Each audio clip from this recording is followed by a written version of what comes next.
मानदेश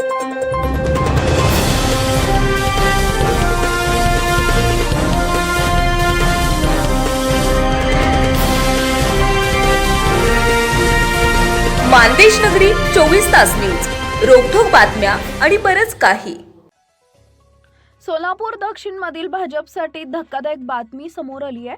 भाजपचे कार्यकर्ते विशाल रामचंद्र गायकवाड यांच्या विरुद्ध एका महिलेनं विनयभंगाचा गंभीर गुन्हा दाखल केलाय.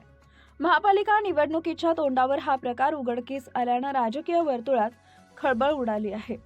जुळे सोलापूर येथील विजापूर रोड परिसरात राहणाऱ्या एका महिलेनं दिलेल्या तक्रारीनुसार विशाल रामचंद्र गायकवाड राहणार म्हाडा कॉलनी जुळे सोलापूर याने महिलेच्या घरात घुसून जबरदस्तीनं तिच्या अंगाशी झोंबाझोंबी केल्याचा आरोप आहे.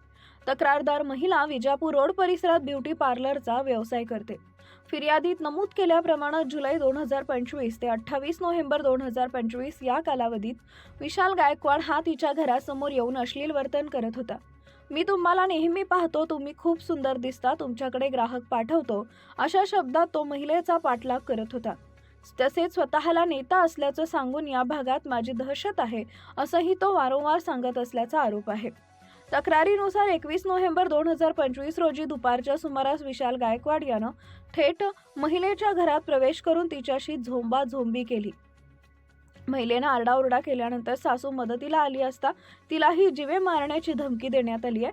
त्यानंतर पती घटनास्थळी आली असता कुणाला काही सांगितलं तर जीवे ठार मारण्याची धमकी दिल्याचा आरोप आहे.